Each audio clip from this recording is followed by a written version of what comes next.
Hey there, everybody. Welcome to the Community Club Showcase for the Mysidian Jumping Club tonight. I'm Lore Master Motas. I'm here with our restreamer, Scala Kitty, tracker, ground flyer, and co-commentator, Leggystarscream. Leggy, what do we have in store for our viewers tonight? Well, tonight we have a fascinating, I'm going to call it a hop for of a race tonight. Um, our runners will, one sec, uh, attempting to forge the crystal and also defeating the giant in order to get their crystal tonight. Um, but they'll just be jumping all over the place. Do you want to explain what's up with that? Well, on April Fool's Day this year, just like a previous April Fool's Day, Boardface did add an April Fool's flag. This year was Press B to jump. Last year was the retro theming. And a lot of our players took a shine to it and started doing a regular race with these flags. So tonight we're featuring Gambit017 and Dr. Cossack, but there are 12 players total racing. We wanted to be able to show off this league for you all.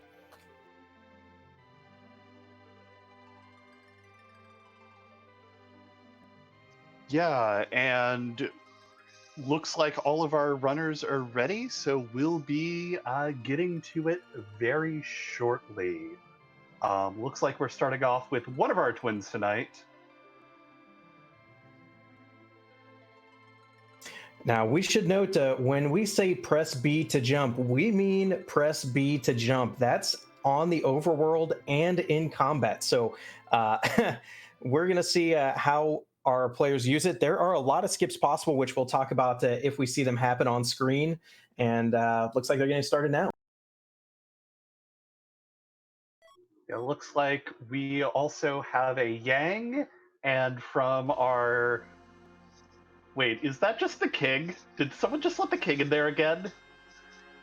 And regardless, he has the Luca key for us today, which will be useful once we get our way underground. Yes, the sealed cave, which usually is nice because you can check the key item before fighting the boss. In this mode, as long as you know which tile the boss is on, you can skip it. You can just jump over the boss encounter tile. So I hope we will get to see our players actually check that spot. We'll see, because turns out these flags are pretty wide open and we have no idea which way they're going to go. Yeah, it is worth noting that with Motoss's point about jumping over the boss, we have our free key item on, which you see Dr. Cossack going immediately to go pick up. This is, a really nice early check, yielding us a vanilla twin harp, but also it means that we don't have to worry about hunting down the dragon mist wherever it may be.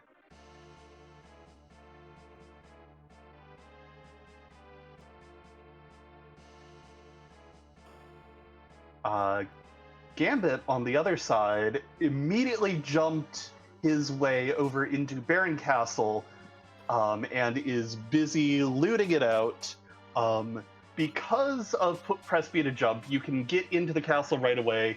You can loot it out. You do not need the Baron key to fight any of the three bosses here, though you do need to beat the first one before you can fight the king on the throne. And we can see on Dr. Cossack's screen, it's not just skips that press B to jump enables. If you know which tiles are solid and which ones aren't, you can also shortcut through a lot of the dungeons, as you can see here, jumping through the ceiling tiles to just kind of save steps.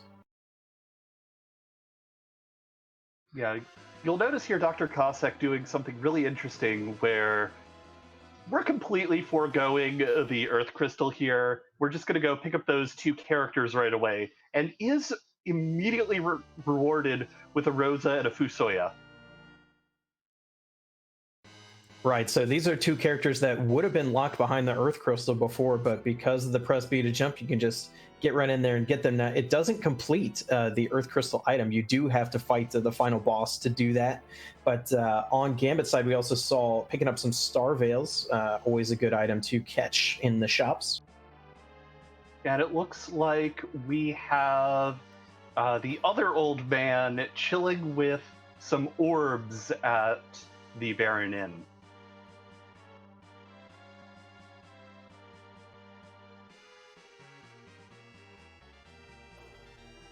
And we see Gambit taking a lot more standard treasure looting technique here, getting all these armories, trying to find some party power here. Yang is a pretty good starting character, not needing a lot of equipment to get going, but looks like just wants to make sure he's not leaving anything on the table here. Gambit did pull a cursed ring out of one of those boxes in the Demacian basement, so that is honestly a really good pick.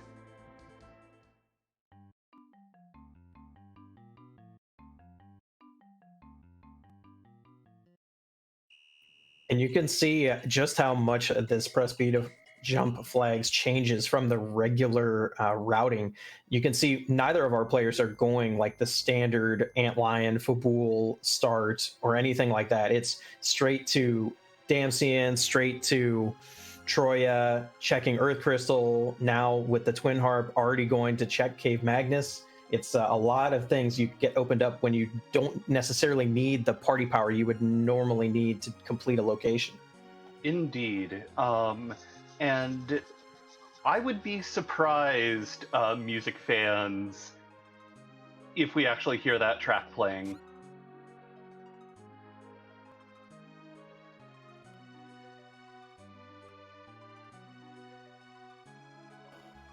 Because as it turns out, one of the things that press B to jump allows you to do is jump right over that Dark Imp, right to what is the Legend Sword, the first piece of our puzzle tonight. Interesting. So we can see Dr. Cossack probably would have made this move even if Twin Harp wasn't a key item that they've already found, because you don't actually need it. And now we know it's required too. So hopefully Gambit will attempt to do that before going underground and searching everywhere else. Indeed. But in the meantime, Gambit is fighting a Mom Bomb on the top of Mount Hobbs, and really showing off the use of pressing B to jump in battle. How that works is if you press B to, well, jump, it's the same ability that Kane has, it's just attached to every single character now. Dr. Cossack continuing to show off these sequence breaks. We're taking a game which we've already sequence broke by giving you the airship at the beginning and further sequence breaking it with press B to jump. You can get in Cave Evelyn, no hook required, no hovercraft required. Just go down there. He did save beforehand, so I'm assuming he wants to check the character to see if he wants to continue trying to go underground or not. Yeah. It will be interesting to see who's here at this hook character, because so far Dr. Cossack's sequence breaking has been doing a really good job of providing what is turning into an actually really powerful party. It's a Kane with an Antlion visible there. One of the nice things you get from press B to jump is if you jump over that chest, you can actually see who's over there. Meanwhile, Gambit has grabbed the character on Hobbs, which looks to have been Iridia, and also melted the ice, getting it looked like an imp summon, not anything crazy there, but we'll see what he decides to do next, if he goes a more traditional route or starts to sequence break as well. And I'm just happy we get our poster boy of pressing B and jumping and betrayal. Dr. Cossack has picked up a cane from the sealed cave. I mean, Cave Evelyn.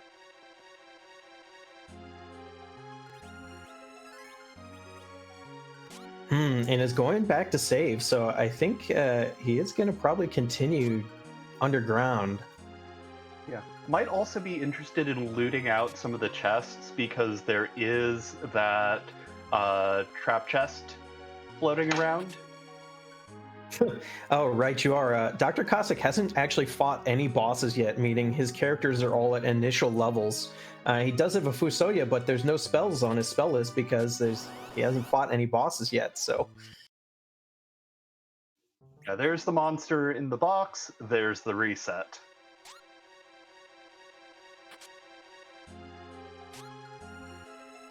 Yeah, and the treasure flag is on pro, so the Cave Eblin is a good place to begin looting in earnest, because normally you do need a key item to get into it, meaning it is gated, it has better treasure, but you don't actually need that key item with press B to jump, so you're kind of getting higher level treasures for free in a way.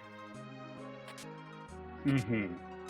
Yeah, you see, for instance, things like sirens and strength rings being pulled out of these boxes.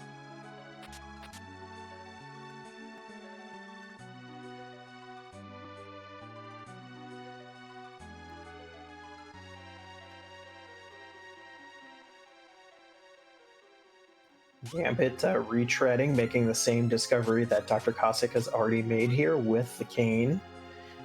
We'll see what decisions. It looks like Cossack is going further underground now.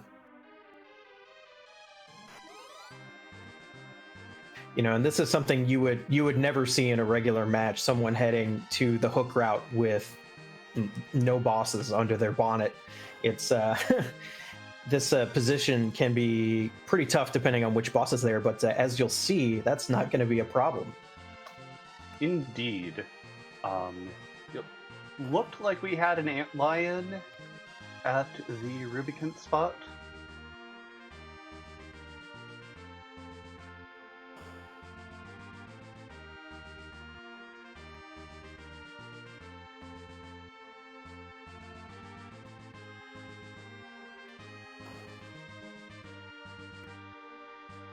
Yeah, X Rosa, congratulations on that 4-month sub anniversary. Appreciate it. And I don't believe we mentioned, but while we were offline during the switch up, we did get 5 gift subs from Asuka. So thank you so much for all those. It is incredibly appreciated.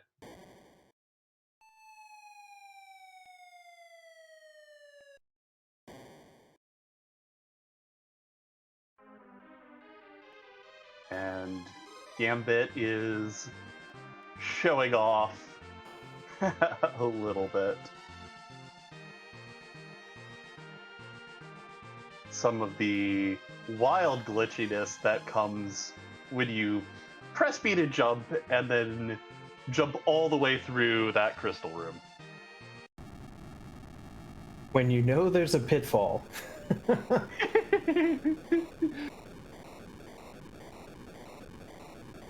Yeah, that was 100% time loss for Gambit. He only did that for you, the viewers, so true people's champion here. Indeed.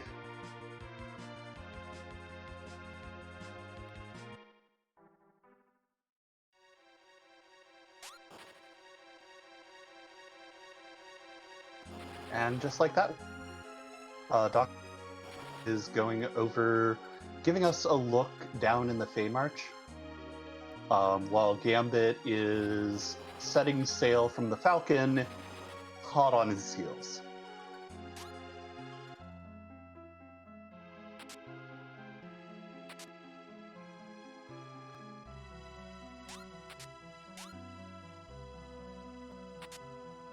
Yeah, there's no hopping around these bosses. If you want the items they're holding, you have to beat them the right way. So Cossack will not be fighting any Fey March bosses yet, for sure.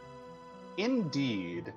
And unfortunately, it is just a glass helm in that key item in a box here down in the Fey March.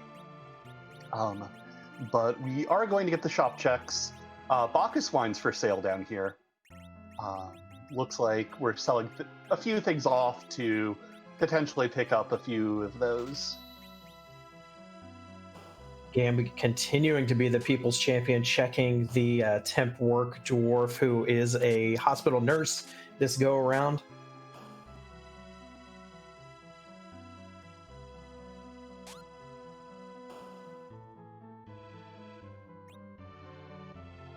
And then going right away to the sealed cave.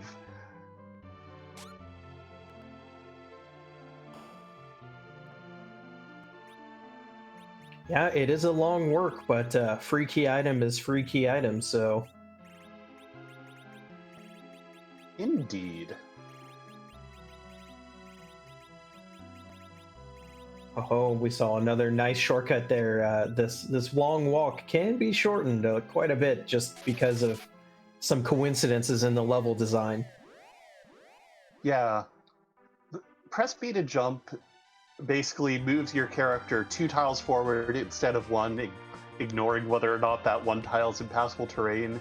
And it's always interesting to watch what little skips can be found, because this game was not designed with jumping in mind. And over on drcossack's side, as we go down through the Sylph Cave, there's actually a couple of interesting skips you can do there. Looks like he's opting for the more traditional route through it, though. Gambit did find a free rune axe here on the way through Sealed Cave. That's going to look nice on Kane. Indeed. And all we get for our trouble down in the Sealed Cave is a poison axe. Which, not bad. Not necessarily what you want to see with all that walking, but not bad. Interesting. Checking the boss still as well. So I wonder, did Gambit forget that there is no Mist Dragon hunt happening? Indeed. Does find Bahamut, which is... I'm grateful I don't have to fight that down in the Sealed Cave tonight.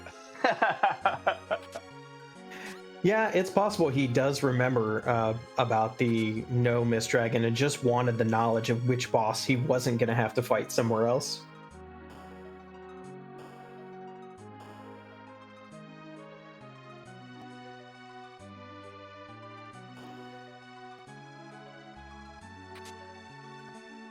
Yeah, and as long as he doesn't spend too much time going out of his way to make extra boss checks, not checking Edward for the key item isn't necessarily the worst, because it's just a vanilla twin harp, which, if you know that you can jump and forgo the twin harp, is actually a bit of a time save.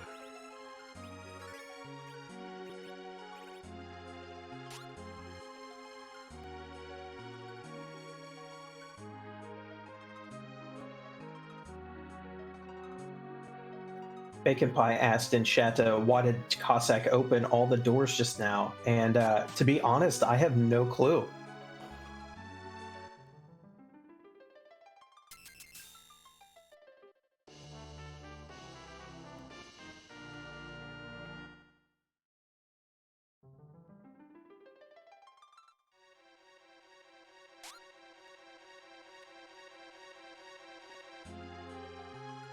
drcossack instead choosing to jump over the King of the Dragons and wander his way out with his treasure.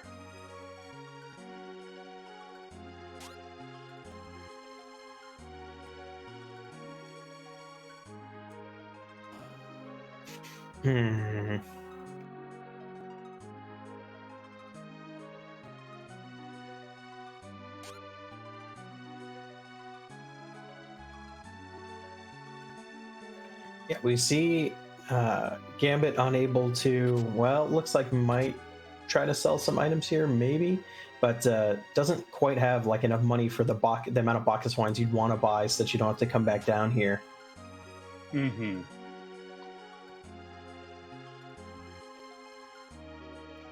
Yeah, so I guess Dr. Cossack pre-opened those doors so that if he had to reset, they would still be open for him to check the treasure on his way out.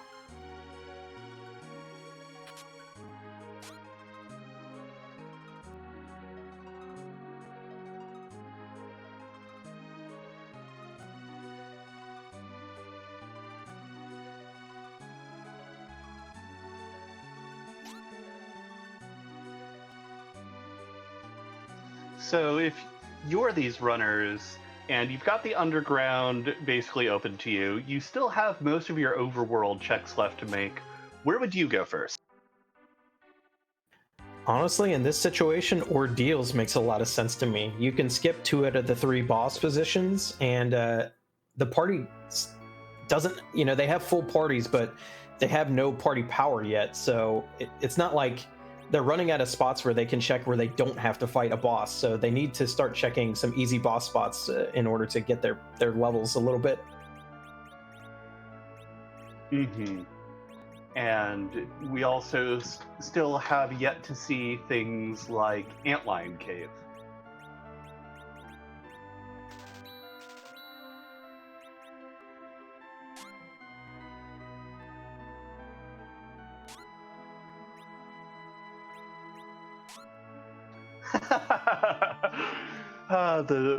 The dwarf on Dr. Cossack's side decided to walk away from the counter, so in true retail customer fashion, jumped over the counter to see what was available for sale. Ooh, you gotta... Sometimes you just need to check the item shop.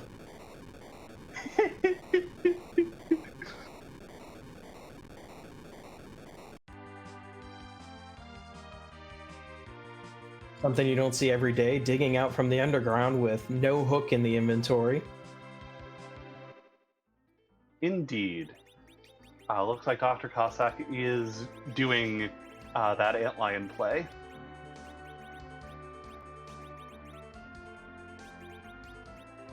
Got some double cat claw action on Yang. We'll probably see if Fusoya is going to be a good amount of use here or not.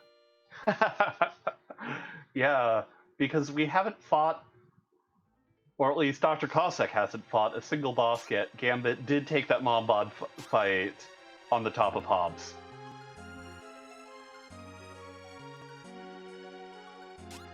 Yeah, and we can see Dr. Cossack not really interested in these non-gated treasures here.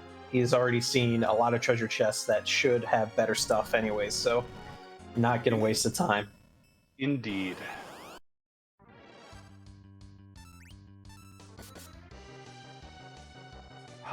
It's just Water Hag.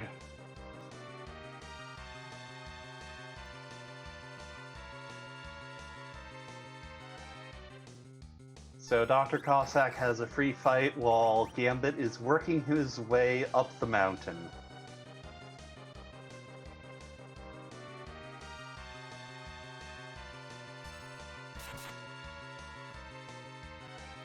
I gotta give some kudos to the character palettes tonight. Some really sharp ones in the party.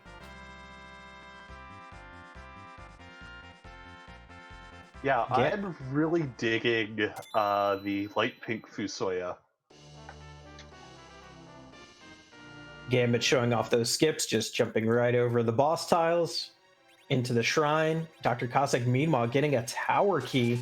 That is a key item that you do need in order to access the key item there.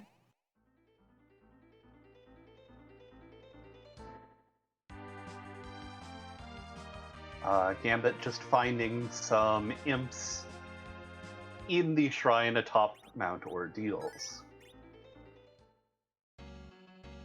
333 HP each. Shouldn't be too tough for Gambit to take care of here.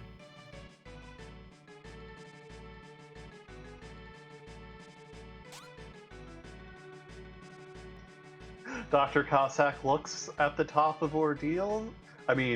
looks at the top of Hobbs, sees the Rydia, sees the Bob, walks all the way back down. Oh, the Rydia disrespect.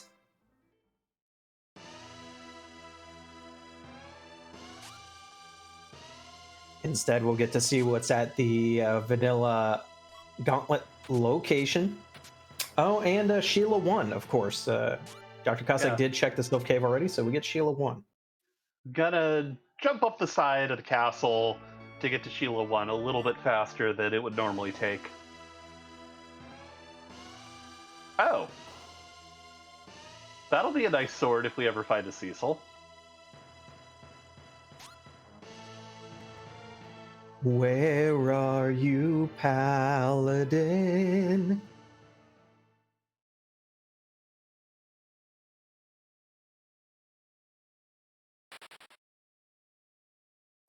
Moon?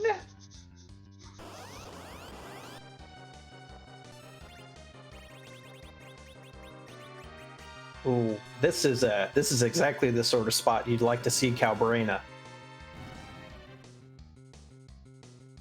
Yeah, that big bomb, clearing them out, no trouble at all.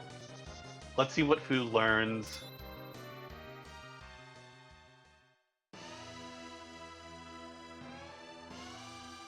Stop, I guess?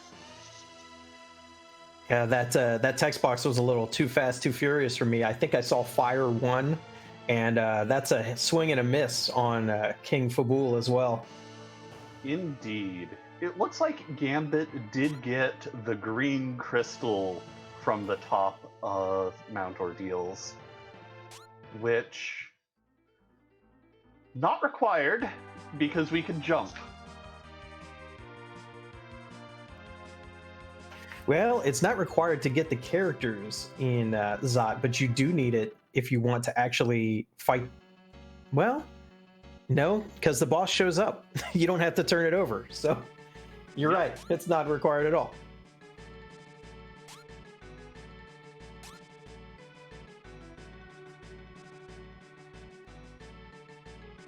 And with just a hop, skip, and a jump, we can invalidate so many key items.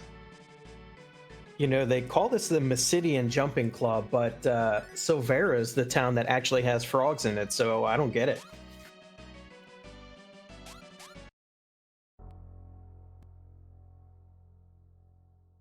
I was trying to figure out some way of doing a pun on Mysidia and missing the point, but this is as far as I've got.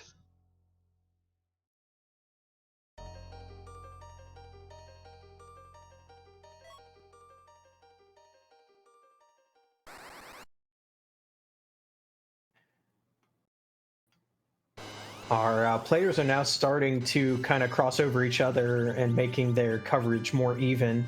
So we'll be funneling towards some similar locations here shortly. Indeed. The real big item that's going to really bust the seat open for us is probably going to be the Darkness Crystal at this. Not only because it's a piece of go mode, because we need to get it to get into the giant, but also we've got one other key item we have left to hunt. And so, with all those extra moon checks, getting that Darkness Crystal will hopefully allow our runners to start answering some of the questions the seed is presenting soon. Yeah, and if they don't mind a kind of long hike, one of the locations that is still left that can be skipped is down in the Lunar Subterrane. The Lunar Dragon's boss position can be completely skipped. So there is a quote-unquote free key item remaining on the moon. Indeed.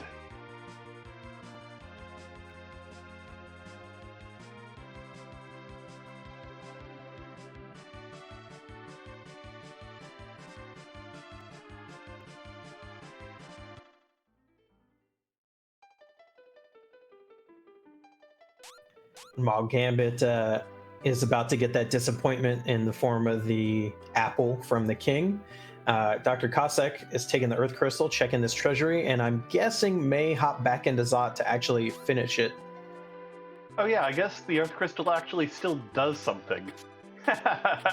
Because despite a lot of effort, jumping into this treasury has proven impossible.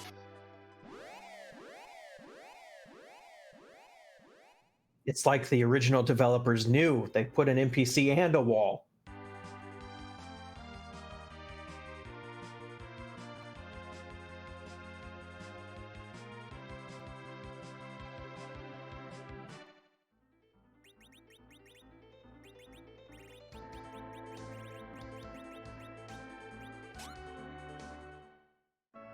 So that's a nice Gungnir spear for Kane, and I imagine Dr. Cossack is going to be doing at least a few of the checks here in the Baron area.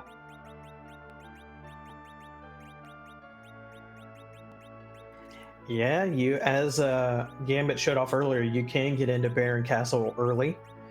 You do have to fight the boss if you want the key item or the character, though.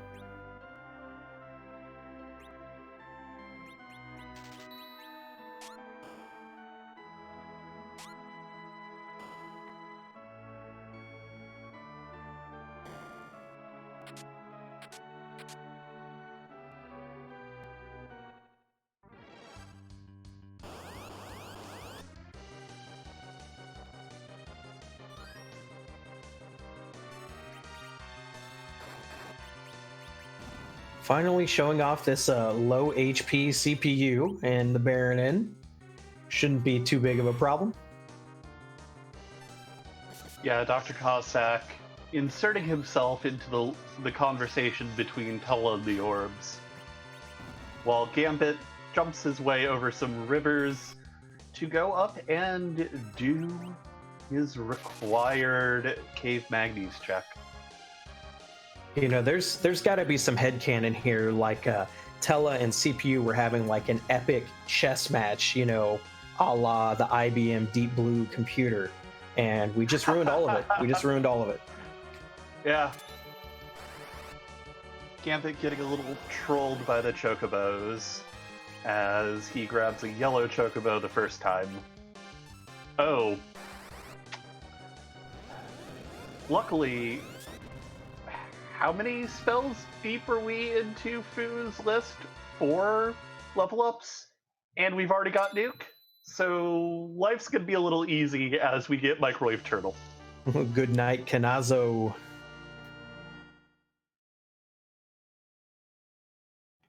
Got a package at this point. Not too exciting, but a check's a check. Indeed. I can imagine a few reasons why Dr. Cossack might want another character, but I imagine not a lot of reasons to not reset as well.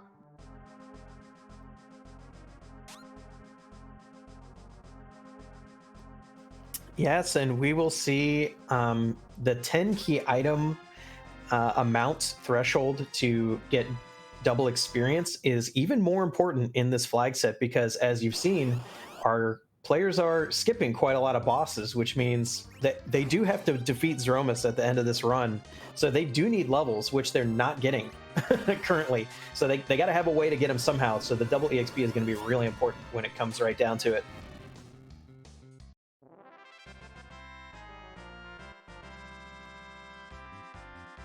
Indeed, but luckily Odin also goes nice in the microwave. And that Fusoya for Dr. Cossack is rapidly gaining the power.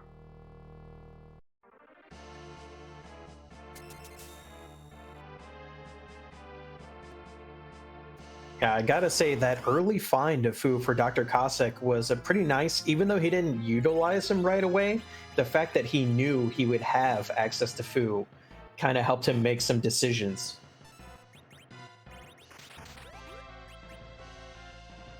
Yeah, looks like the guards are now running the Kingdom of Baron. They are also getting nuked. And a little bit of it's a little bit of a swag mute bell there as well. You don't see that all the time. Indeed. Because These cards can be a little bit rude if you aren't prepared for their magical counterattacks.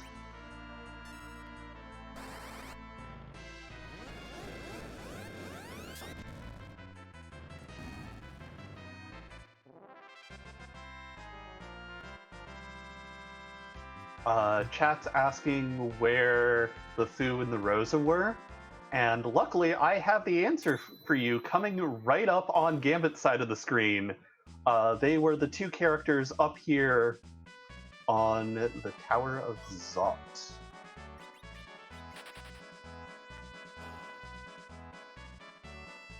And Gambit's Fu is going to already have quite a few spells because Gambit has kind of faced more bosses, or kind of did some bosses out of order before Cossack did, so should be good to go.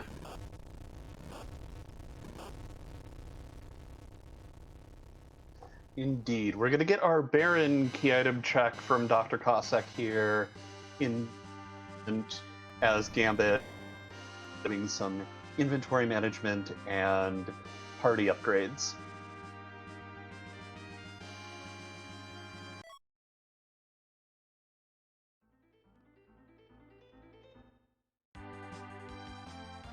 Another key item location strikeout, just an hourglass. So, what we have left, we have the Odin spot, we have the King and Queen, we have the Tower of Babel, and I think that's it for places we haven't seen. Yeah, we're down to the nitty gritty here. Our players are going to have to start kind of getting prepped and actually fighting bosses that are dangerous. Oh wait, never mind. We also have Gambit fighting the Magus Sisters at what I believe to be the Valhalla spot. We also have Dwarf Castle. And we also have a Grimoire summoning Bahamut. So that's going to take care of that fight. That's a little bit of a swag save there.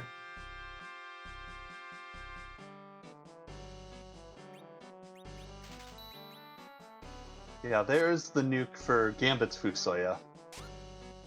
Well, all our leveling trouble is about to be over because Dr. Cossack just found sirens in Dwarf Castle, meaning if they choose to do so, our players can just gain a whole bunch of levels and make these checks a little bit less dangerous. Indeed. Gambit is getting the Darkness Crystal. So that is yet another piece of Go mode. And also just opens up a number of checks, including another character. We see on Dr. Cossack's screen the fan favorite elements at Dwarf Castle, so we got to see all 4 elements dancing. They also perish to nuke.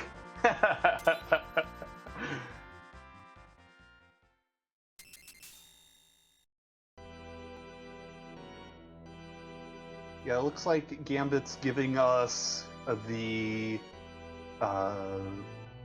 Baron Castle check.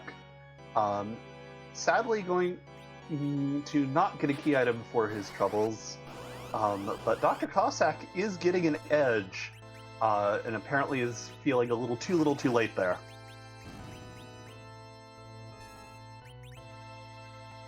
Yeah, this party makeup means that our players can kind of go either direction. They can use Berserkers if they want. They can use Reflect Strats if they want. It just depends on what they're better equipped for when they get down to that point, I think. Yeah, Dr. Cossack's setup with the 2 different white mages is interesting to me. I would still consider myself to be a fairly new player at this. What would you say you would? Where do you think you would go with these differing endgame strats? Well, knowing that I haven't, if I'm Gambit, I haven't found Sirens yet. I know I need some levels. I would definitely be going back underground to check Tower, if I had the Tower key, just because they're easier boss spots, especially the Tower room, the cannon room, to get some. I'm not usually trying to check the moon unless I already have a little bit of good player power, because although there is a free item up there, you really the hike down to it is long, so it's not really free. It's not efficient to go down there without getting the rest. Now, that being said, I'm definitely a Berserker strategy fan, so I may have taken that edge and ditched the twin. Mm-hmm. And what's inside, we also have the Rydia instead of the Yang for his party makeup, which leads me to believe that one, Gambit will be making the same check as Dr. Cossack in all reasonable haste, if only to get Rydia to grow up.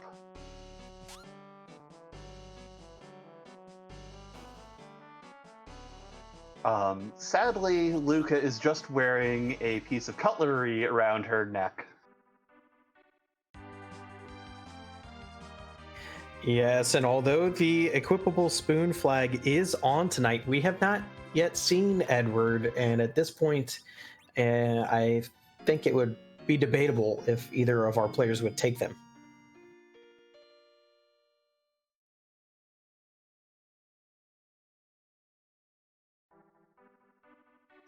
Yeah, I could imagine a world where a player might, if neither of them have done their grind yet, but they would have to really, really want to go full spoon strats.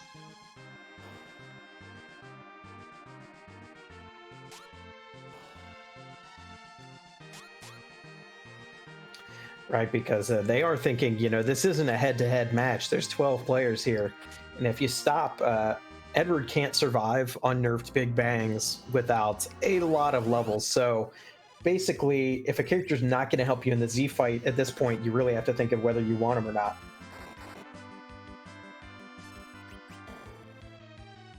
Indeed. Looks like Dr. Cossack found an evil wall. Which luckily isn't hitting too hard today.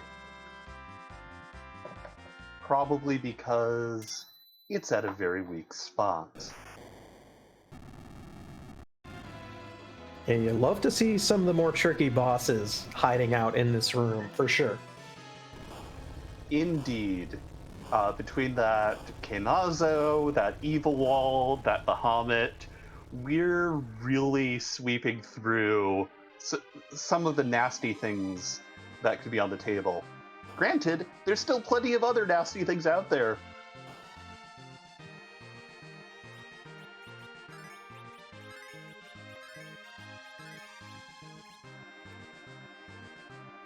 Yeah, we're going to have to see, because Gambit has a Darkness Crystal, meaning one of the objectives is available. However, the CPU spot boss is not possible for Gambit's party right now. So we're going to see what his strategy is going to be, whether he goes to the moon, whether he does more underground checks, or just goes for it in the giant and hopes to be able to either get a grind before that or hope for an easy boss at CPU. Yeah, in your opinion, what do you think the worst boss remaining to appear at that CPU spot would be?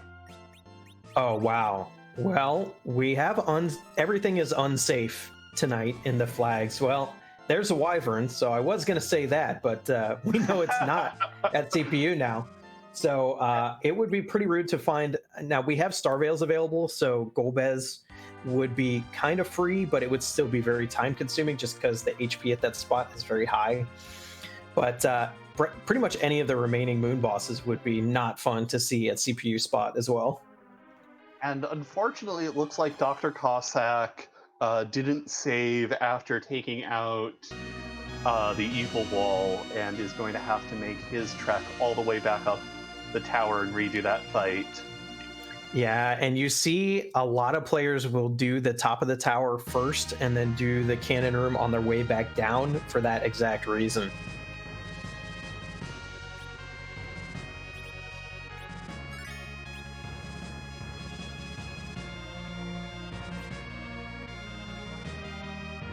Now, of course, with the giant unlocked and a Fusoya in party,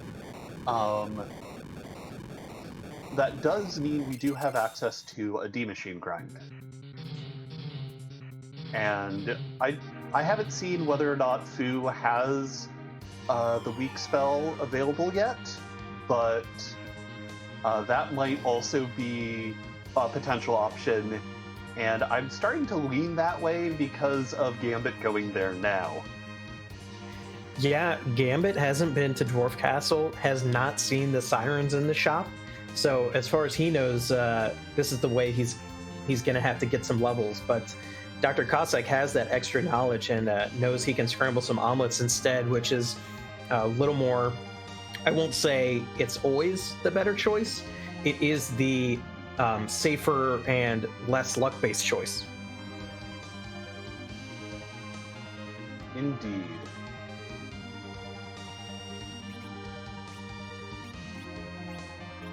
But is definitely going to come up to the room, just save. Looks like he is going to run up and maybe give us the boss check. Yeah, so the spot that Gambit, yeah, nopes out. That was Miss Dragon. Yeah. Oh, I hope he doesn't think he has to fight that. Yeah, that spot is totally jump overable, so you don't have to fight it, and that would be a really long fight if so. I will say I see some chatter in the chat about the track in the Giant called Into the Giant. I just got to say, if you've never checked it out, there's an older fan compilation album called Project Majestic Mix. It has an amazing version of this song, which I always think about whenever I hear the original track every time.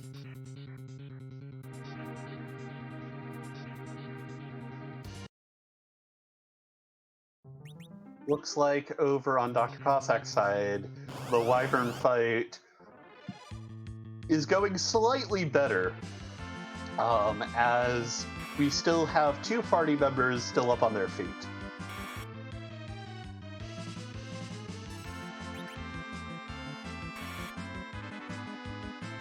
Yeah, Wyvern, if you can get some walls off and you're not at fighting a super fast boss spot, you can just life potion spam your way out of trouble.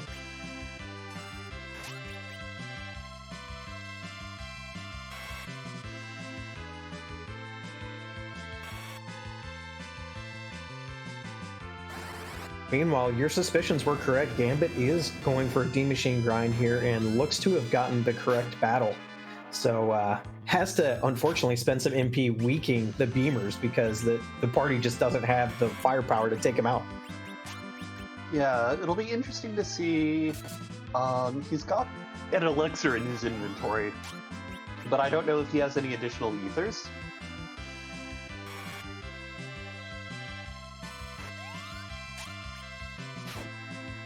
Yeah, weak is actually a very expensive spell comparatively in this game, so you can't do it on just one Fu mana pool for as many as you want to do. So 2 mana pools is enough, but we'll see, if he wants to use the elixir or not.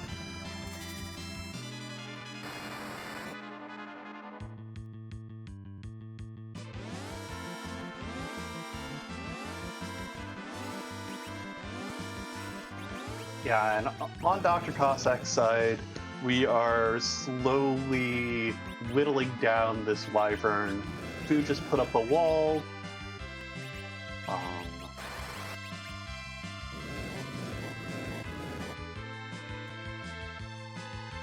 there's the reflected nuke onto that Wyvern.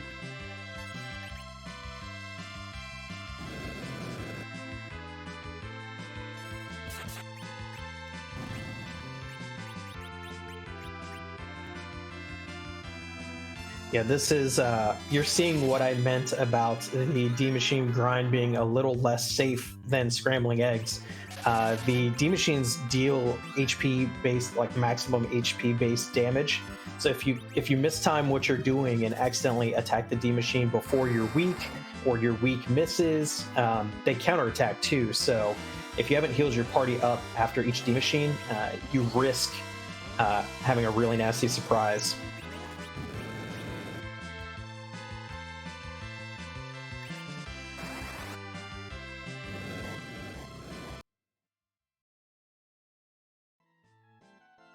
Both our runners giving our item tracker ground flyer a little bit of a break here.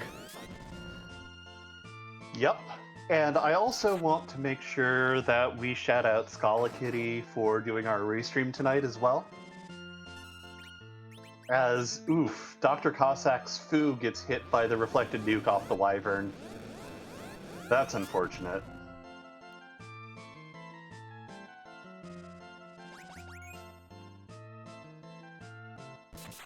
Yeah, this is getting very touch and go for Dr. Cossack, and it would be a huge time loss to have to redo this fight now.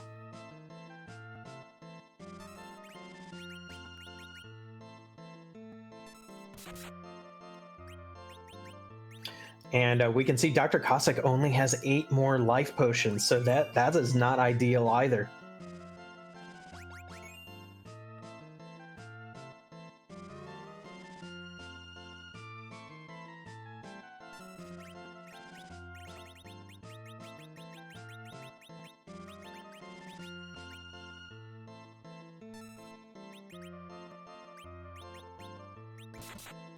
Yeah, we see here coming up here before doing any grinding with those sirens may have cost Dr. Cossack a lot of time. Yeah, because while he might be able to get through this fight in the end, it's taking a fair bit of time to get through this Wyvern's HP pool. Yeah, and his only way to deal a decent amount of damage is reflecting nukes, but Fusoya keeps getting sniped. It's not great.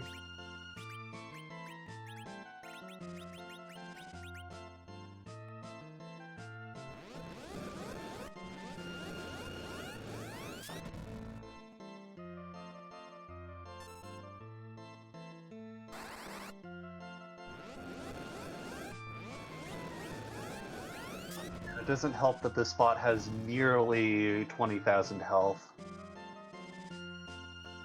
But there it goes!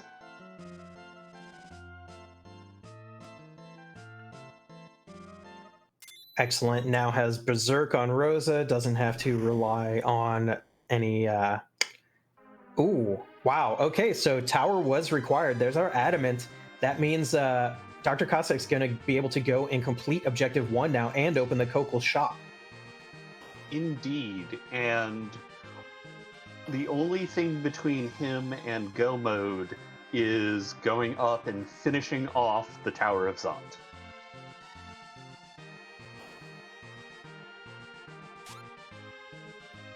But So, I know chat loves to see required wyverns, so... this is really interesting now because Dr. Cossack has kind of a choice to make. Cossack has not found the Darkness Crystal, so right now cannot access the Giant in order to complete Objective 2. However, so he does have the Sirens though, so I'm wondering now, does he try to hunt for more key items and just plow through positions until he gets 10 while he's looking for the Darkness Crystal? Or does he grind now in order to be able to do those checks faster? It's always an interesting question of when you decide to sit down and do your grind. Though he does look to just have gotten his 9th key item, so it feels like there's a strong encouragement to be like, okay, no, let's just find that one less key item, then let's sit down and grind. But I'm not sure how many checks he has left. other than the summon spots and Zot.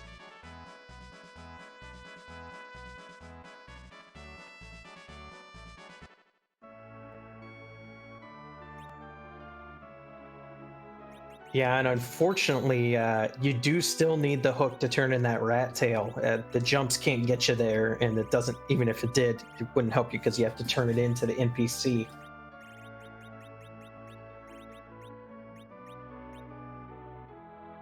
Dr. Cossack back row glitching and then slapping that defense sword onto Kane. Do a little more selling.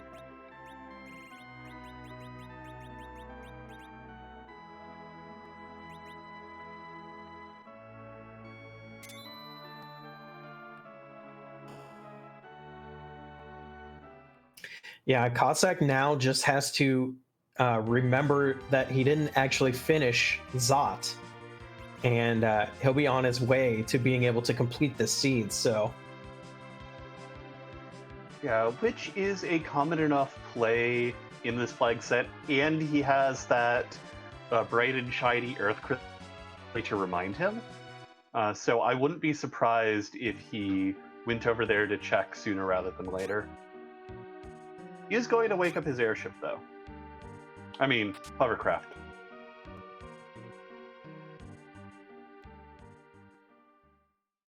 And it looks like Gambit has finished up his grind.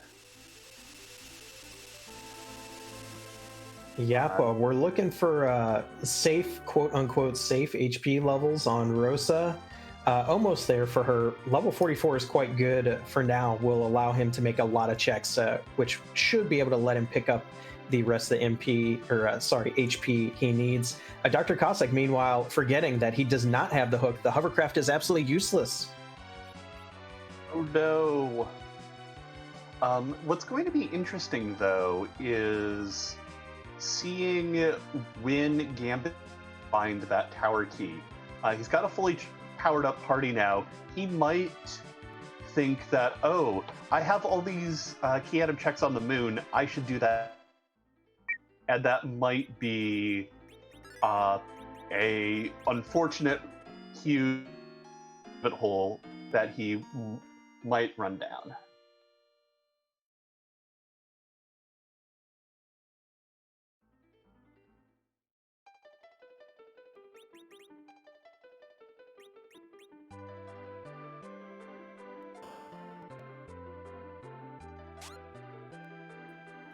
It looks like Dr. Cossack has figured out that, oh yeah, I went up Zot, but I didn't actually finish it. He just grabbed the characters and walked out.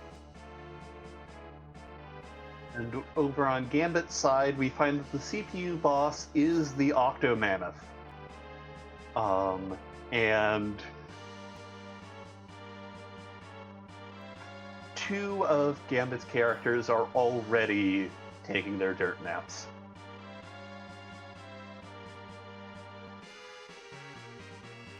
Octo Mammoth at CPU is surprisingly tough.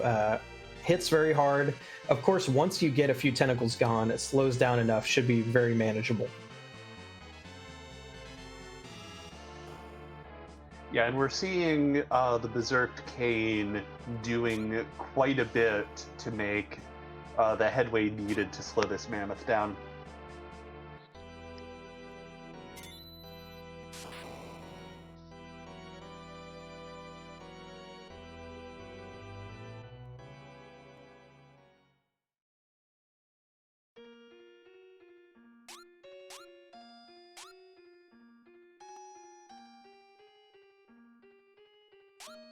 Oh no! It looks like Dr. Cossack has unfortunately fallen prey to a soft lock that can be caused by press B to jump, where if you take the characters and run out, you can accidentally get yourself in a position where the game won't let you get back into that room. You can still do it. Oh no. No. He didn't save after he beat Wyvern. Oh, that is tragic. Oh no! At this point, I would be fed up. I would go grind. I'd be like, I'm not doing this again. Yeah, I mean, if Wyvern does different targeting with the nukes and Fusoya manages to stay up a little bit, um, once Fu gets 3 nukes off, that's all that you need to take out this Wyvern. It's just a matter of having the time to get there. So it's entirely possible that this is going to go a little bit better than the last one did, but the last one was also just so spicy. I feel really bad for him. Now, this isn't putting Dr. Cossack out of the game because Gambit still has to fight this Wyvern. Yes, Gambit has done grinding already, so it should be easier, but Gambit also has the Darkness Crystal and could easily decide to go to the moon and waste a bunch of time up there as well, so... Yeah, especially because he...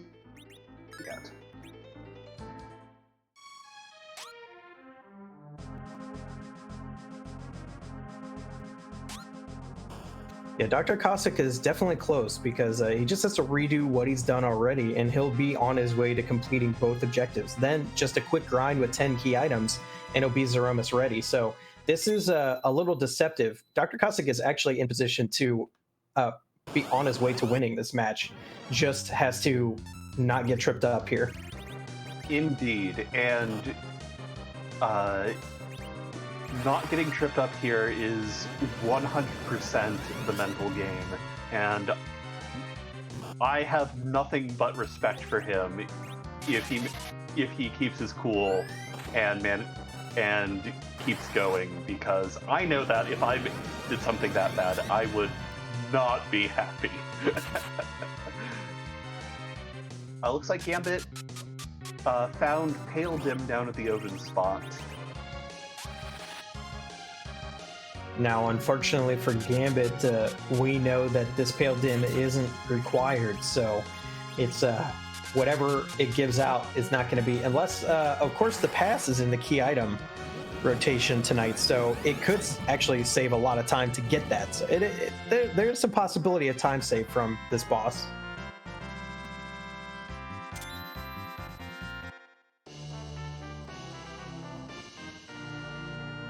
And it looks like, just as you predicted, Dr. Cossack is having a much easier time with this Wyvern this time. His food's not getting really sniped. Is out of MP. Just needs to get an either or a psych off and keep going. Yeah, looks like might be transitioning over to more Berserk strats. Gambit did get a ribbon, and of course a few more spells for Fusoya as well.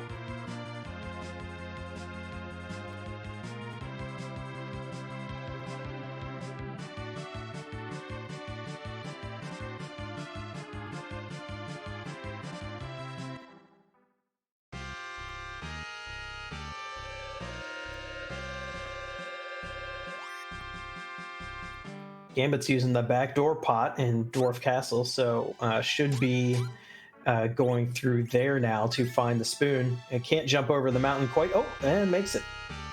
Yeah, unfortunately, it is a little finicky to get over that mountain, but luckily it's totally possible.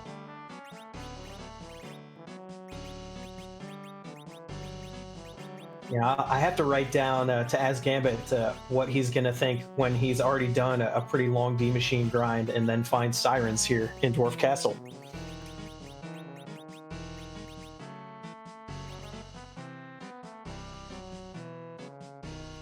Yeah, especially because this check... because we have push B to jump on, this check was open from the very beginning of the game.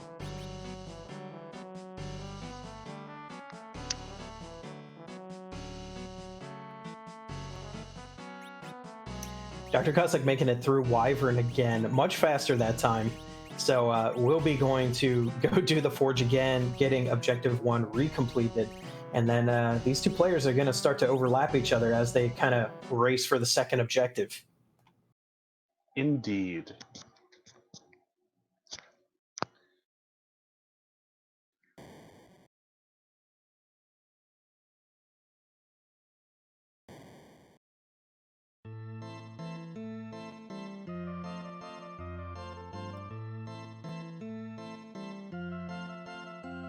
Yeah, on Gambit's side, we get yet another example of the element dance.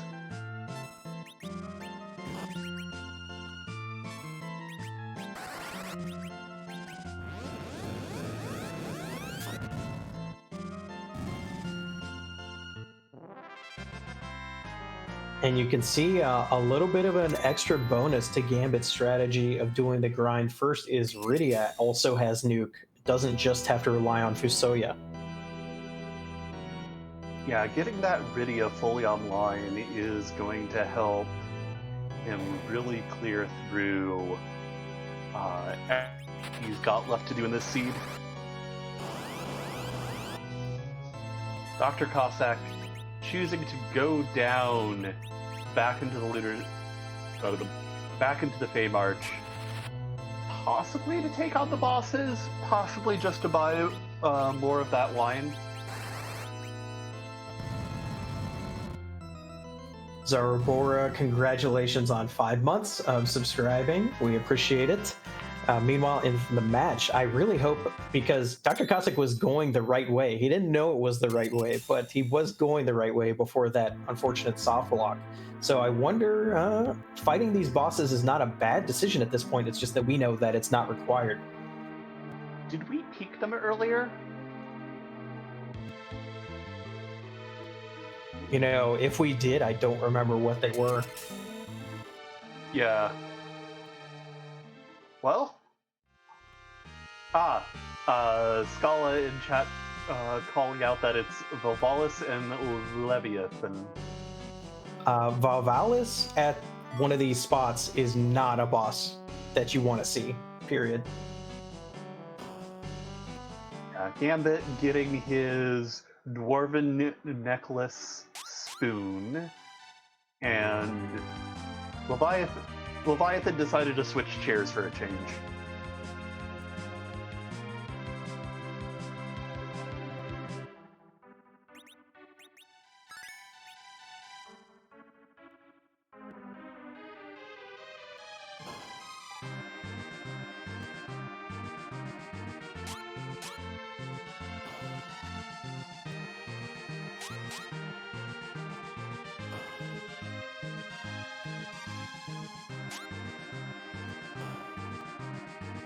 And, Dr. Cossack, no matter what happens here with these bosses, is going to inevitably have to go back to Zot.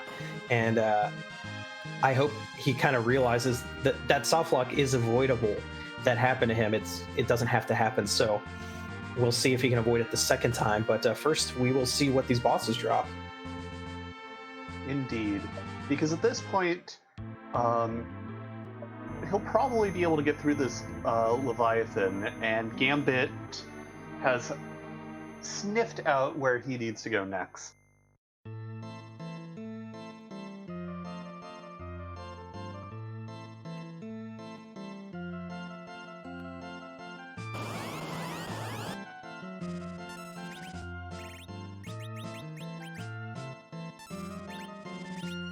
Now, the good thing for both of these racers is, despite how many, I would say, unfruitful paths they've gone down, and how much they've had to backtrack and redo some things, no one off screen has finished yet, so there's still a chance for one of these players to grab first place. Indeed, and with the Darkness Crystal hidden up Zot, where a lot of runners will go and grab those characters early, like we saw Dr. Cossack do at the very beginning. And with this obnoxious wyvern guarding the other half of the forge, I imagine a lot of runners might opt to do some of the other checks before doing either of those, just because of the way psychology of randomizers works.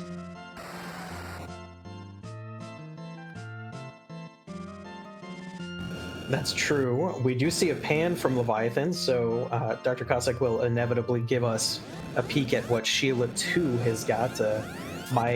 This could still pay off for Dr. Cossack. There could be a pass.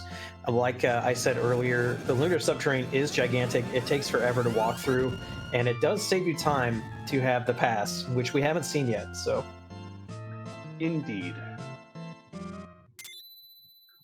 And if Dr. Cossack does immediately what you said and go whack a monk, he might be able to save the time of going all the way down the lunar subterrane. But Gambit, on the other side of the screen, has pulled his animate rock off the evil nasty dragon, is going to be on his way to forge the crystal, and will be our first on-screen runner in Go mode.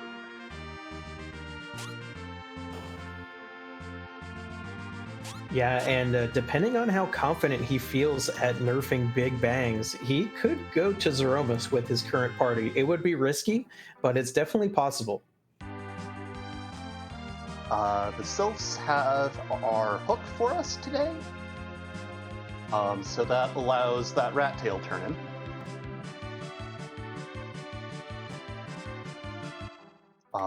Yeah. Dr. Cossack is getting rabbit holed here quite a bit, unfortunately, and the only good factor here is he's definitely going to have the key items he needs for his grind later, and it looks like actually going to go back and redo Dwarf, because that was also part of what was lost with that first Wyvern wipe, so... I think he remembered it was a spoon.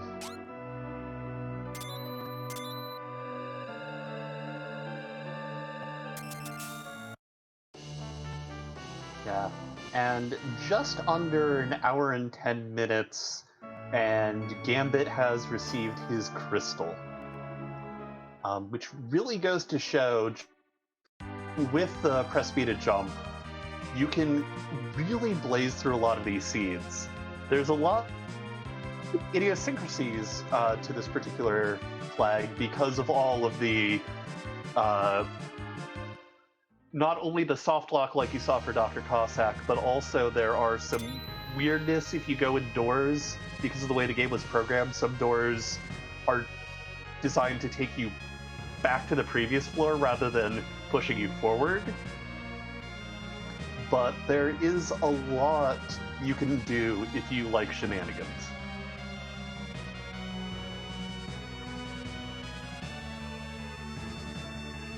Oh yes, and the only question for me now is when Gambit gets down to the bottom of the lunar subterrane, I wonder if he will check the free chest, the one you can jump over the lunar dragon spot, in order to get, let's see, yeah, needs one more key item in order to get more experience, because if he wants to gain a few more levels before fighting Zeromus, he's going to do it down there at the bottom of the lunar subterrane.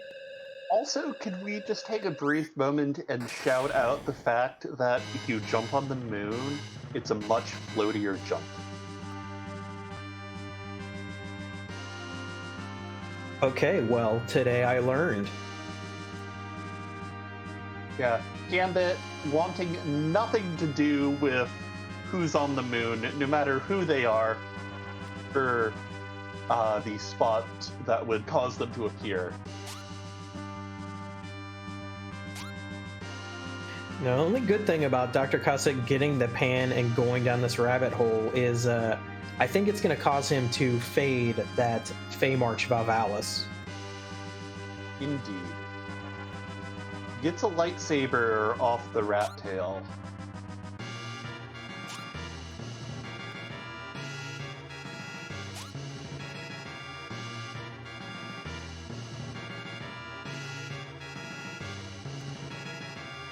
We still haven't seen Cecil.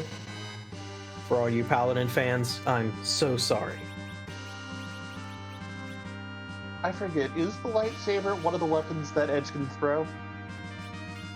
Yes, it is. The sword that Edge cannot throw is the crystal. Mm-hmm. Pity we left him behind.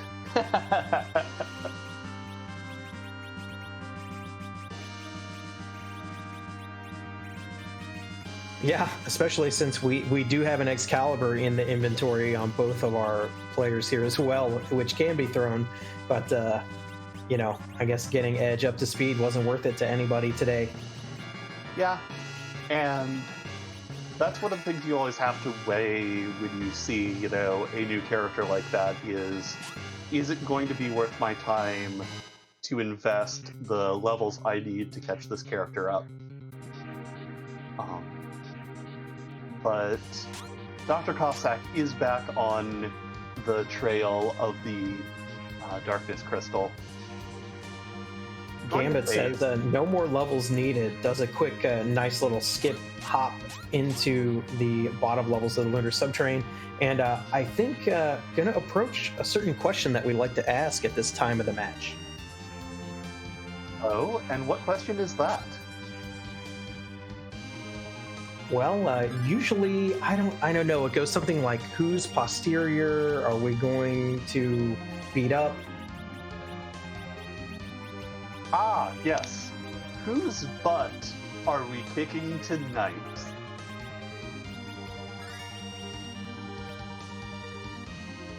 If you're unaware and super confused by the Z flags in chat right now, yes, we have a random sprite for the final boss. Doesn't change anything except for the look and the name, and the vast majority of them have been put in the game by tonight's restreamer herself, Scala Kitty.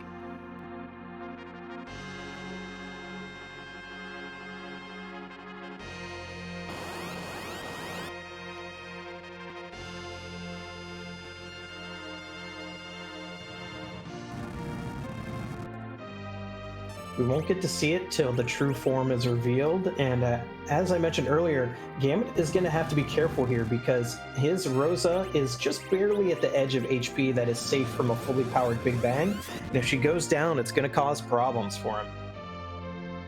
Indeed. But given that we still haven't seen anyone finished, I imagine he might be in the headspace of, I just need to go and kick Waldo's butt if I want to squeak out this win. In Final Fantasy IV Free Enterprise, Waldo finds you. It throws out a silk web in a common strategy to nerf the first Big Bang. Luckily, the counter nuke went for Sid, who had a chunk of his 3.5k HP gone, but is still standing. And seems to be going mostly for the reflux strats here. There is a big benefit in using reflex strats if you are good at the timing, and that's that you get to avoid the part of Zeromus' script that refills his health. There's actually a hard cap on HP in this game that doesn't quite make it to where the developers wanted some of the bosses to be as far as HP pool. So long story short, when you get close to that limit, Zeromus actually fully heals and refills his health. But if you are using reflected spells, that part of the script just never happens, and therefore he never gets his health refill.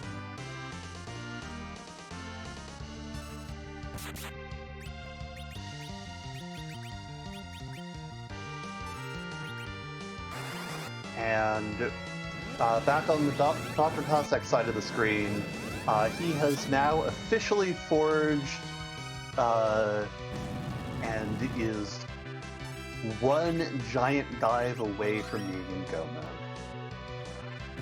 Now, Dr. Cossack has 10 key items here and also has access to Siren, so it'll be interesting to see if he just tries to blitz the boss in the giant or wants to do some grinding first, because at this point, I would be rather impatient if I were him. I don't know if I'd have the patience to do a D-Machine grind at this point, or if I would just try to hope that the boss is something I can just take out. Yeah, and I have no idea what the Sirens will summon in the giant. It's also entirely possible that he just wanted to come up, summon the big whale, though it will be interesting to see where he decides to take his grind.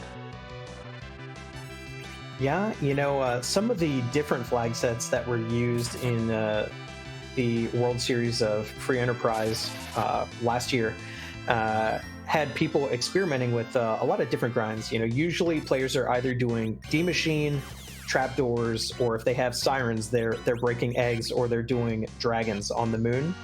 But in this case, some players have decided to instead try to get Mac Giants inside the Giant of Babel itself. But with the tools available, I would say we will not see a Mac Giant grind tonight. Yeah. Looks like only 2 sirens in inventory right now. So potentially King Ryu's? Oh my goodness, while we have Gambit slogging through Waldemus here, we have gotten first place sniped off screen by Jeebus0 with a time of 1 hour, 18 minutes, and 59 seconds. GG to Jeebus. GG's indeed. Dr. Cossack is showing off the character who's at the moon. It is our Edward. So I guess he was just coming up to check to see if there's anyone he wanted to slingshot or potentially use as an anchor.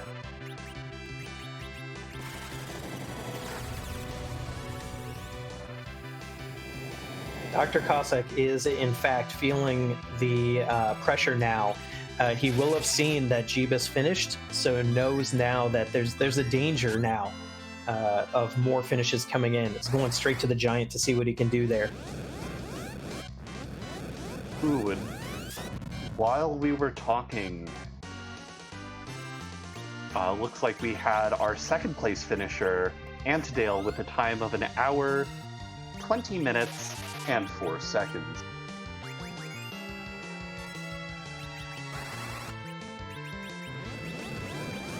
That just shows you how competitive, this is a kind of an unofficial league or for fun league, but look at that. We're basically going to have 3 finishers within the same 4-minute period as long as Gambit can get through this. Yeah, this Waldemus is looking tricky, but I have faith.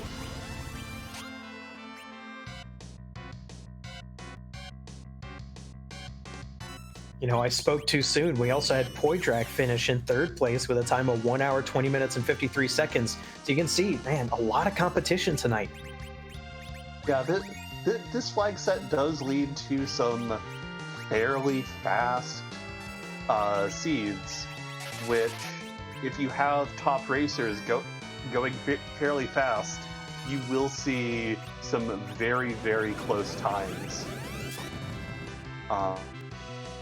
Looks like Dr. Cossack is going for the Mac Giants.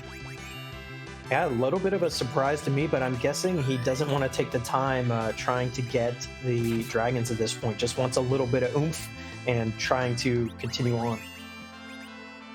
Yeah, he's probably also feeling a little bit of the pressure if he's watching the .duns come in. Yeah, the problem is Cossack needs more HP.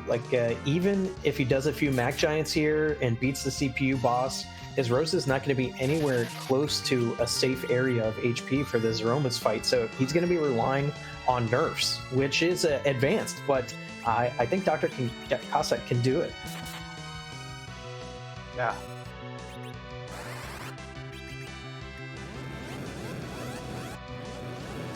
Good use of the life glitch on the first Mac Giant. And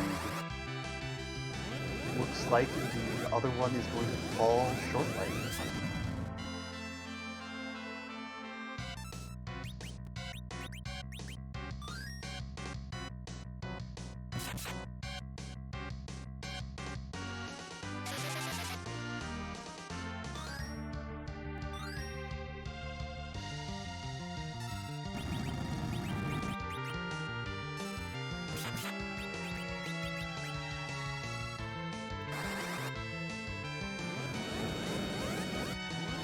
we can see Gambit had to abandon the strict reflex strats and is using physical attacks now as well to try to melt through the remaining HP.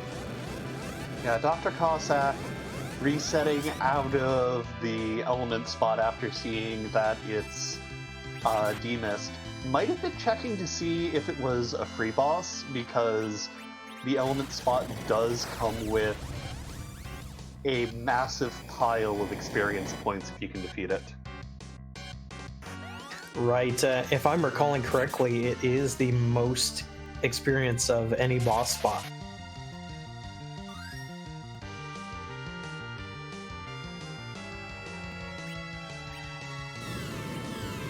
Ground Flyer, our item tracker, is asking in chat, am I correct that B jumping with characters other than Kain does not count as a fight command for purposes of counterspells and such? And actually, jumping with Kain himself doesn't count as a fight command. And now we have Dr. Cossack taking on his Octomammoth. We'll see how this fight goes. Looks like we're getting some nice quick hits off from the melee fighters, a slow off from Rosa, and it very much appears to be under control. Yeah, a shame that Fusoya got sniped right away, but better, you know, once you can slow him down, you can have no problem catching up with life potions.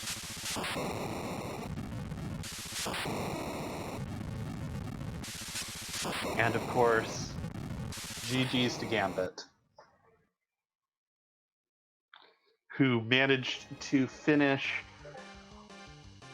within half a minute of our 5th place finisher, Pixel Tamer. Yeah, you know, it's just amazing to think that Gambit came into this fight with no one finished yet. So all of these finishes have happened within the space of a single Zeromus fight. Very, very impressive from all of the runners off screen and Gambit himself.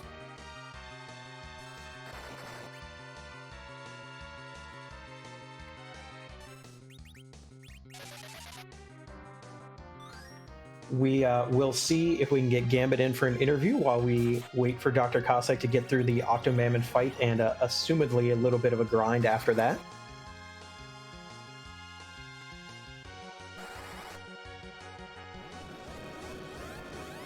Yep. Dr. Cossack is in go mode, just needs to get through this squid. And I believe that is Gambit himself.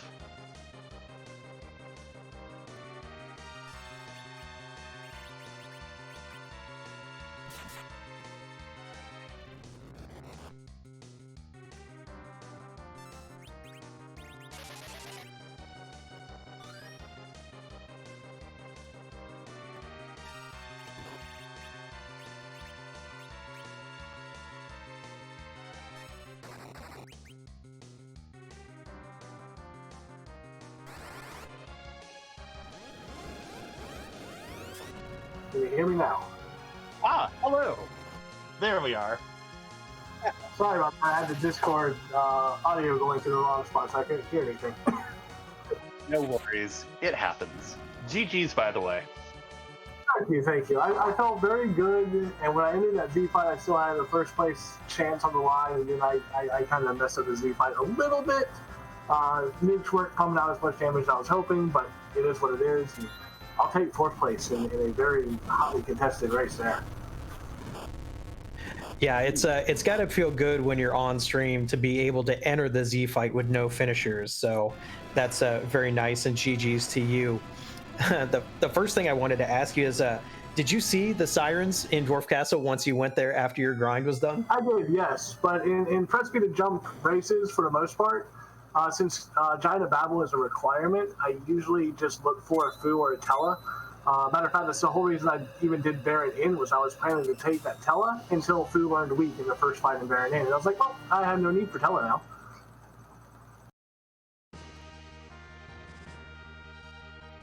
Interesting. I see the strategy there. It makes sense. You don't have to double dip. You already know where you're going to go. So I guess I should say you found the Fusoya a lot later than Dr. Cossack did, but ended up using him to good effect. When you saw him, how were you feeling? Once I saw Fu, I realized that a lot of runners would probably have done Zot a lot earlier than I did, at the very least doing a character check. So I thought I was a little bit behind the 8 ball there. And then when after the battle in Zot, he immediately learned Nuke, I was like, oh, well, never mind, I'm good.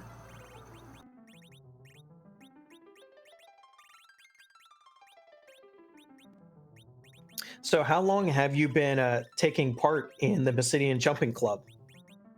I think I've been here since the first race when Anterdale decided to create it and wanted to kind of do a club, and I've been jumping along ever since.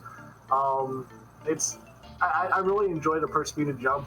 The April Fool's Fight of the board did just amazing. It breaks the game in so many ways. As I tried to show off a couple of different ways during my run. I wish I had done the Twin Harp a little earlier than I did. I would have showed off another one, but it is what it is. But it really lets you do some very fun and interesting routing going through the game. Yeah, I think chat definitely appreciated you skipping the pitfall to show off a little bit of those graphical glitches on the other side of the room. That's one of my funnest ones in Upper Babel there, where you can jump into the crystal room, look around, go out the back, and you think you're stuck, but you've got a little dev door back there that you just keep going in and out of and just create you a floor you can jump back through. So, would you say that that's your personal favorite thing you can do with push me to jump? Or what? I guess the real question is, if not that, what is it? I think it's mostly the different skips you can do, especially in the LST. You saw there's quite a few rooms you can kind of jump around with.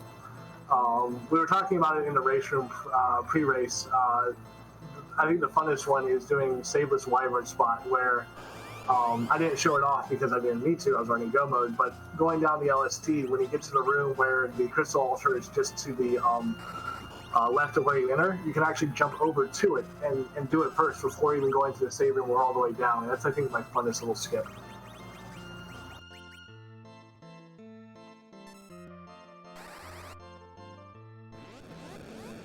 Well, appreciate the information there, and thank you for being part of this showcase tonight to show off this league. Anything else about the seed you want to talk about before you get skedaddle and we can see what Dr. Cossack's doing? It was a pretty straightforward seed. It wasn't too difficult. I'm glad I decided to go back and challenge that Wyvern top of tower. I figured that was going to be a stumbling block for a lot of people, more than likely. So I was glad I went back and did that first before going Moon, because Moon's haunted. Moon's always haunted. Quick question: did Cossack do actually Twin Harp, or did he do the same thing where he jumped it and skipped it? Oh, he definitely skipped it as well. Okay, I wanna reset as soon as I get out of the interview, and I'll head back to Twin Harp and give you guys music. Okay? Awesome, thank you.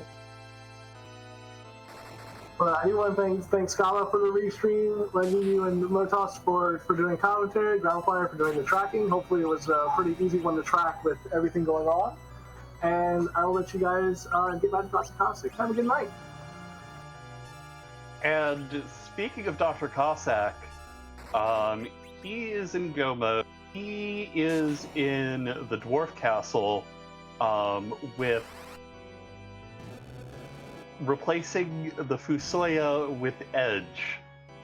He has also gone back and picked up the Edward from earlier, and I am very curious to see where this is going. This is some sort of galaxy brain play that I don't understand. I understand Edward because he wants a low-level character to do agility anchoring shenanigans, but I don't understand swapping Fusoya for Edge, because your Edge isn't going to have enough HP to survive big bangs unless you grind again. So I don't know. We're going to see what Dr. Cossack does here. Yeah. And he is going to get his spoon, and he now has access to the two characters who can utilize said spoon. Edward can use it, and Edge can chuck it.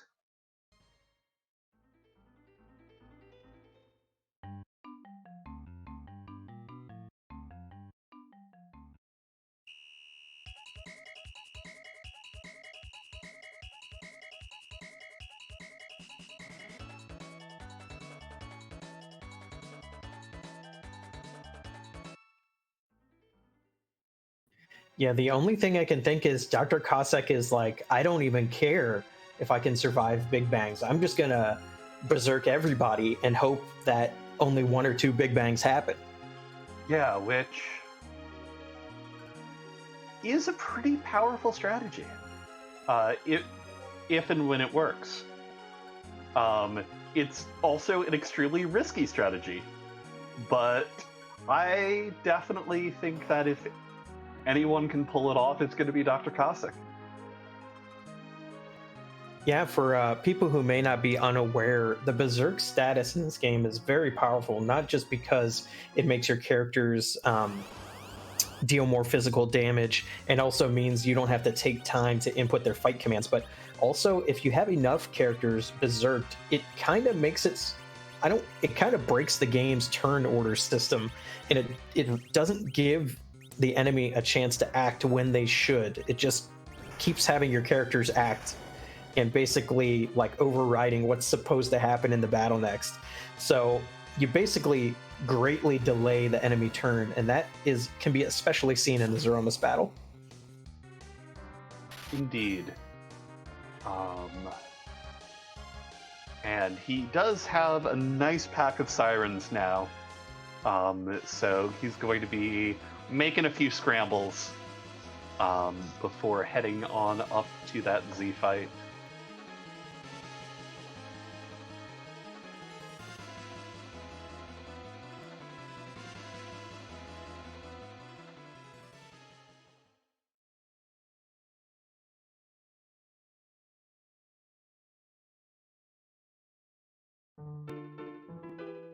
But also, I'm going to be quiet for a little bit.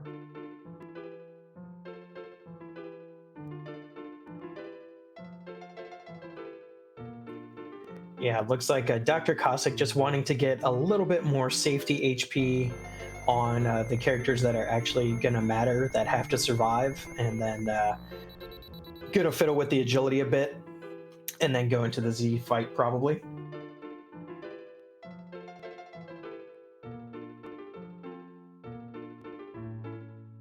Of course, I hear a storm is coming.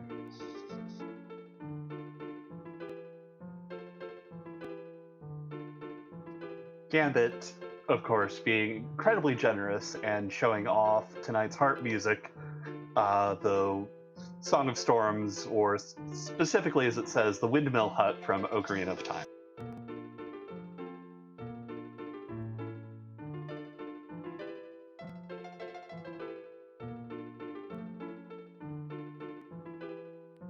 You know, I don't think I've come across a harp song yet that I didn't enjoy immensely, even when they're from games that I never really played that much. But I really extra enjoy it when we get a song from the Zelda series, for sure.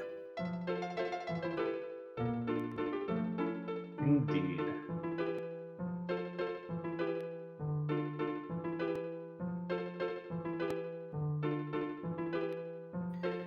Meanwhile, while we're waiting for Dr. Cossack to make it down to Zeromus, we did have more finishes. Bad Karma finished in 6th place with a time of 1 hour, 30 minutes, and 2 seconds.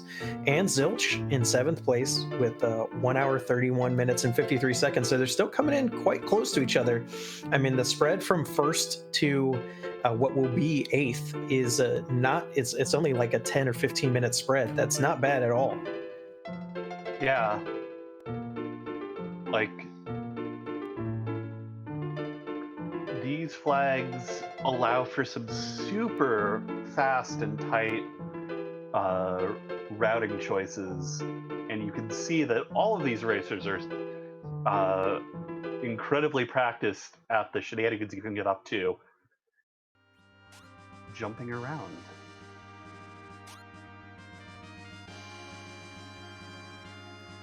And we never saw the pass. I wasn't paying attention to Gambit's credits to see where it was, but that's going to have to be a mystery.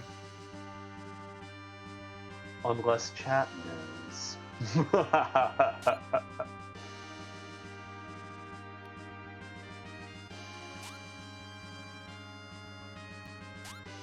Chat saying it was at the vanilla white spear spot.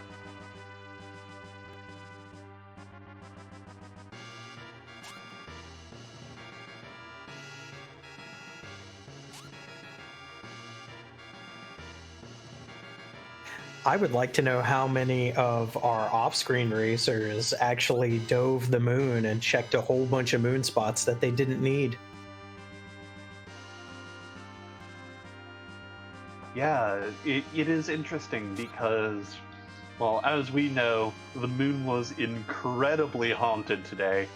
But if you came up here and dug out the pass, it did save you from having to make the return trip. So, pros and cons.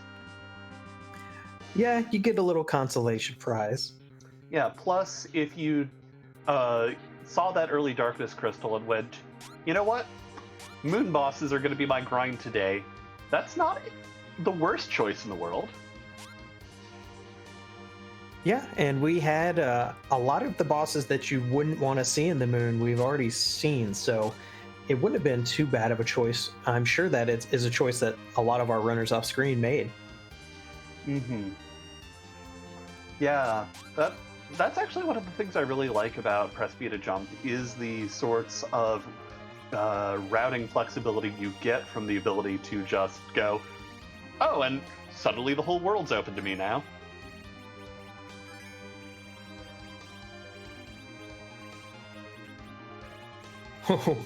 For a minute, I thought that Dr. Cossack had come up here with 0 life potions. He's only got 1. Yeah, that's always a little scary, but we'll see how this goes.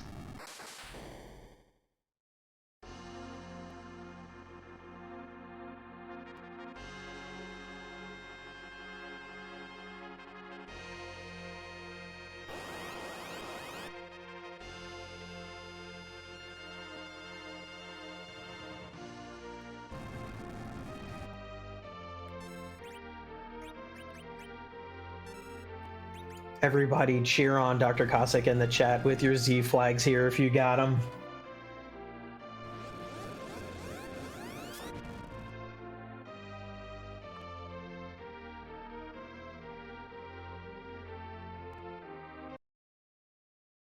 Yeah, as we find who the boss is. I see what you did there. Hey now, don't jump to conclusions. Because it's the Jumping League. I apologize for nothing, chat.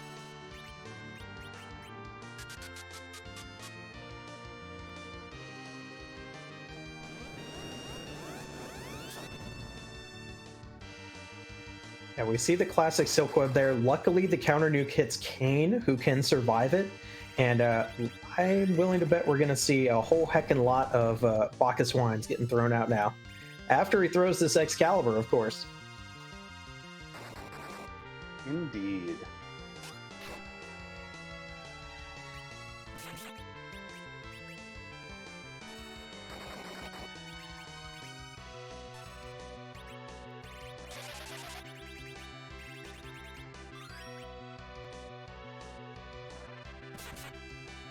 Unfortunately, that Cure 4 coming out a little early was meaning to have it go off after the Big Bang, and instead it went up beforehand, but at least it does ensure Kane is certain to survive.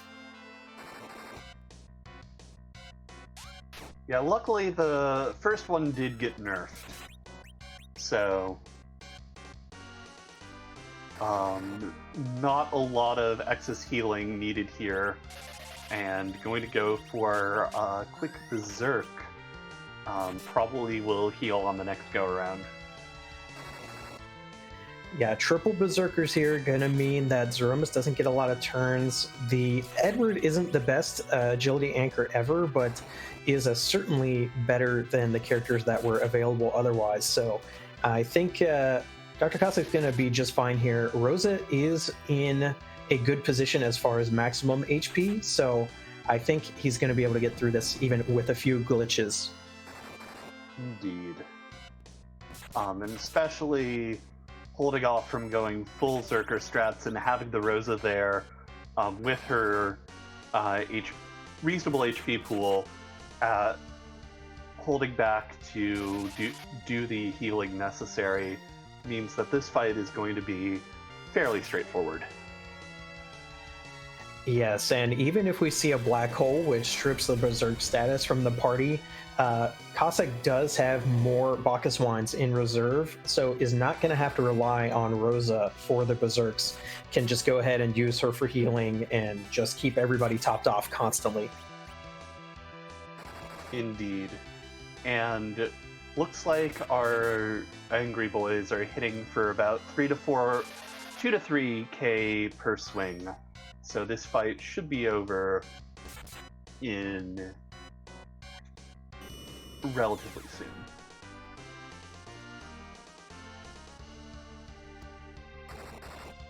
A little bit of a low roll on that Cure 4. You would expect with one party member down, it would be able to get you topped off, but he does need Rosa topped off, or else she is in danger on the next Big Bang. Yeah, going around and getting the Zerk back up, because as we see, Waldemus is already in the Falling Rocks phase. Yeah, I mean, the speed at which that fight is into the final phase just shows how good multiple Berserkers can be if you get it up in the right agility levels. Oh, and wow, that's the flash already. GG's to Dr. Cossack with our 8th place finish and our final finish on screen of the night. GG's. Finishing with a time of 1:44.31, and we'll see if we can't get him in for an interview.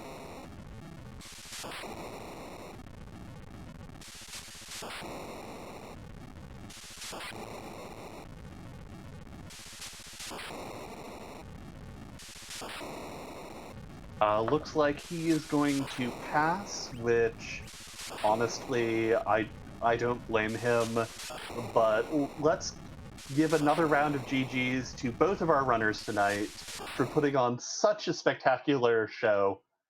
Come on, chat, hop to it. Yes, thank you to all of you, especially the 72 of you that have remained here to the bitter end. And of course, another big thank you to the behind the scenes here, Ground Flyer doing our item tracking and objective tracking tonight, Scala Kitty on the restream, and my co-commentator, Leggystarscream. Of course, right back at you, LMMotoss. Thank you so much for hanging out with us tonight, and I'm sure, well, if as we hunt down our raid target, we've got the Freighter Prize weekly race coming up on Friday, and I forget which club we're showcasing next week.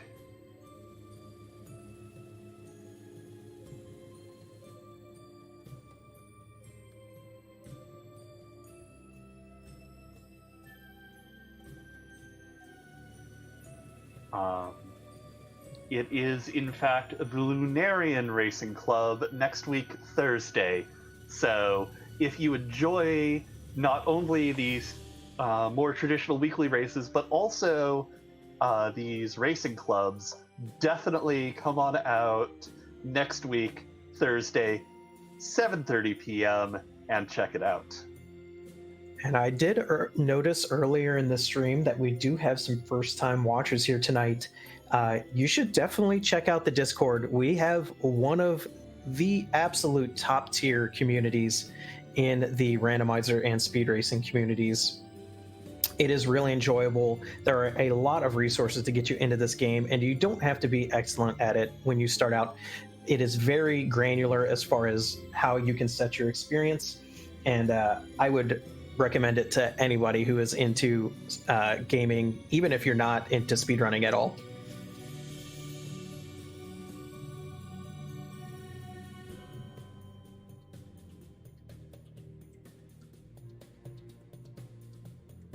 And we are going to be heading on over to check out Silverfire, who is another fantastic Final Fantasy IV for Enterprise player, checking out some of the beta flags on their stream tonight. So let's go give Sil some love.